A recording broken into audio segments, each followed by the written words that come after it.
Round 23 was obviously one to remember for many reasons, and of course, we've still got more talking points to discuss. Victor, this is one question you might not like, but yeah, fair enough. We'll ask it anyways. With only 8 points between fourth place and 13th place in the Premier League, do you think Liverpool are slowly in danger of missing out on the top four after losing to Bournemouth? And also, do you think Slot will finish this season as Liverpool's manager at this rate?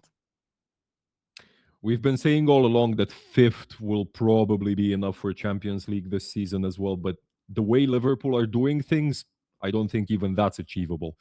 As for Schlott, I think he will be kept until the end of the season, unless at some point they lose 12 in a row or something like that. He still has some credit in the bank after the title win last season, but it does not help his cause that Xabi Alonso is on the market. I think there will be a reckoning in May for Schlott, and if they don't make the UCL spots and if they don't win UCL either, which is also unlikely, I think there will be a serious talk about his future at the club. Interesting to see how that one ends. But yeah, Yeah. moving on to Spurs, the gifts that always keeps on giving. Many Spurs fans are calling for Thomas Frank to be sacked so that they can salvage something of their season. But the question mark is, do you think it would be reasonable to do that at this stage of the season?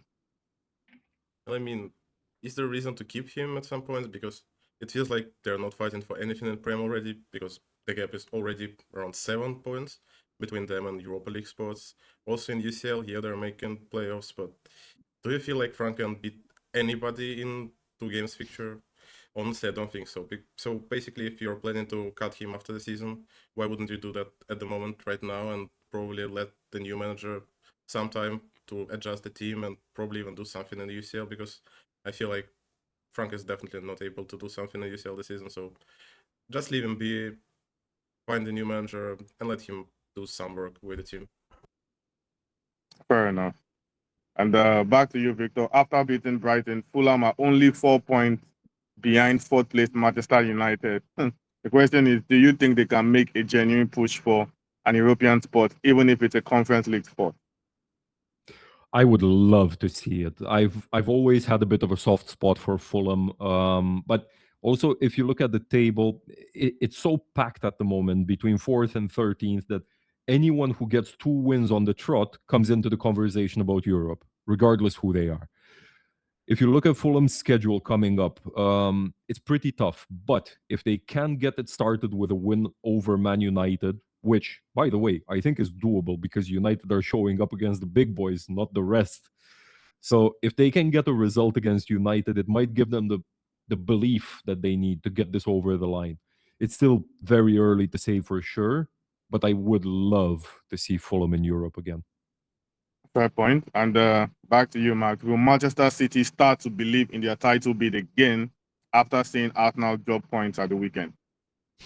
I mean, anybody should be still believing because Arsenal are top of the table, and we all know that they like to bottle the title races. So even if there is a 10 points gap, you can still be somehow at the end of the season winning the league. And obviously, if you're Man City, that I used to have great runs at the end of the season, it feels like the game between them and Arsenal in March should be decisive.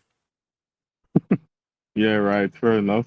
And just on a final note for this video, Victor, after winning 2 games in succession, can West Ham somehow pull up a late push to escape relegation? I mean, they have a somewhat balanced schedule coming up, so I suppose it's possible, but I still think Forest and Leeds at the moment are too strong for West Ham to catch up to in the long run. My bottom three in May is still Wolves, Burnley, and West Ham, unless, I don't know, maybe Big Sam Allardyce comes in and works his almost flawless magic for any of them. Yeah, fair point. It's actually going to be interesting to see how the relegation battle ends. In my opinion, only Wolves are more or less guaranteed relegation, but anything can still happen with the other side. So, of course, it will be interesting to see how that one also unfolds. And of course, at EPLNews, we'll be sure to give all the latest development, talking points, and best action as they come.